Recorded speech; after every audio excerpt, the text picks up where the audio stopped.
Melzi and some people who inboxed me on specifically one scene I shot on Umkhokha where Xolile my daughter hanged herself. Imikhoka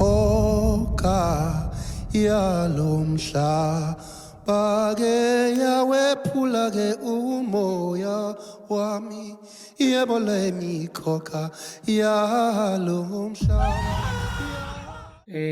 Most of you guys says they are still traumatized about that scene, the way it looked so real, the way I did it with my other colleagues. Okay. It's very difficult shooting that scene, guys. Let me explain few things to you so that you understand. Hey, it was so difficult. You know, we are spiritual beings before the physical, right?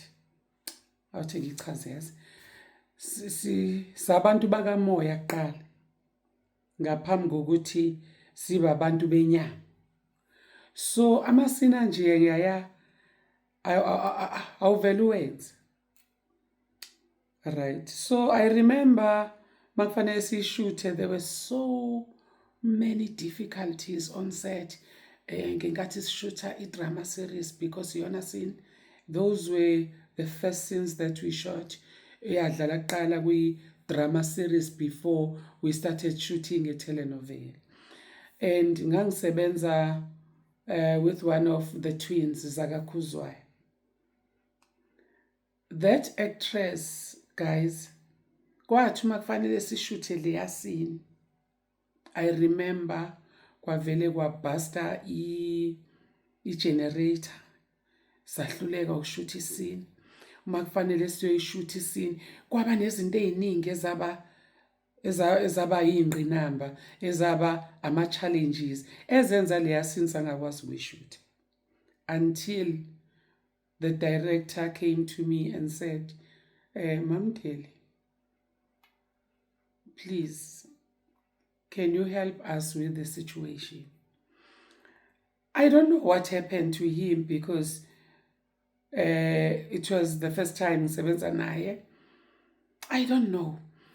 So kimi abanye ngicabanga ukuthi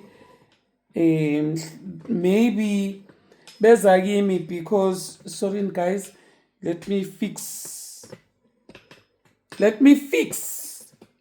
ngitshelile ukuthi lento iyangixaka. Yeah, bengikhathe. Right. So I believe ukuthi sometimes mhlawumbe beza kimi ngoba I'm the grown up esethini, yabo. So I sat down with the actress and I asked her ukuthi, sisi, njengoba uzoshutha le scene wenzeni? That was my first question. Sabantu wenze yini oyenzile, yini oyikhulumile ukuze uzoshutha le scene? Ngase ngiyamchazela ukuthi there was a time where I was playing isangoma.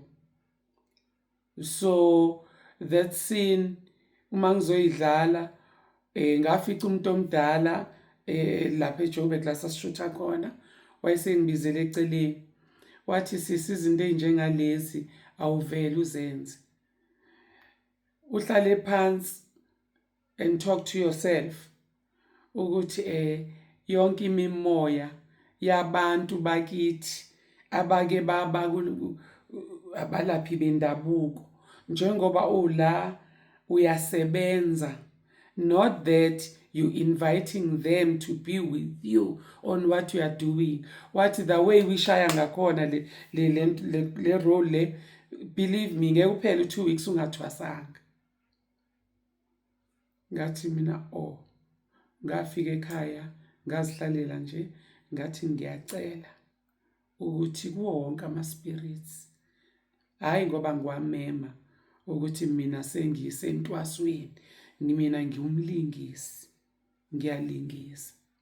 So wathula wangibheka, ngase ngithi sisi, umuzo njengoba siphila kunabantu abaphilile kuma-generations to generations up there, ozothola ukuthi abanye babo bazibulala, bathathe iy'mpilo zabo.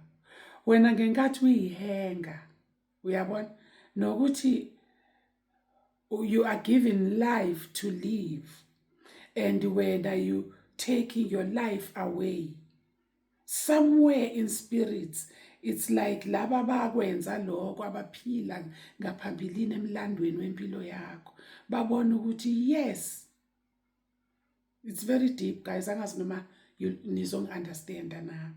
Ngase ngithi mina okay, saphumela ngaphandle kwegate, kwami ukushuta saphumela ngaphandle kwegate yala sasishuthela khona.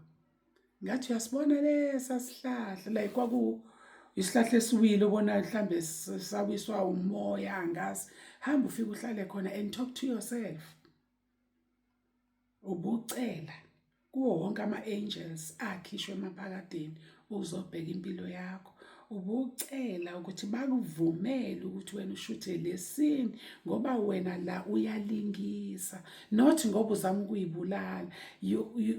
You are acting ngoba ufundisa abantu ukuthi bangayenzi lento uma beficwa izimo noma ngabe zinjani empilweni.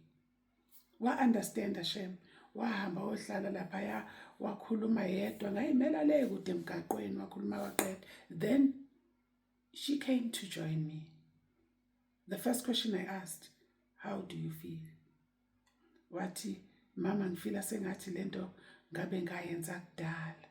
Ngathi I'm here for you, right? Wathi okay, sahamba, sayoshoot. Everything ran so smooth, guys, you won't believe. Sayishuta leya scene, okay, and with me, yo, ngizwa ama-goosebumps. With me, guys, to tap into the situation, I have to go back to my memory bank, because mind yomuntu isebenza kanjalo. There is a memory bank where I go back to dig deep, to come back with something that will just make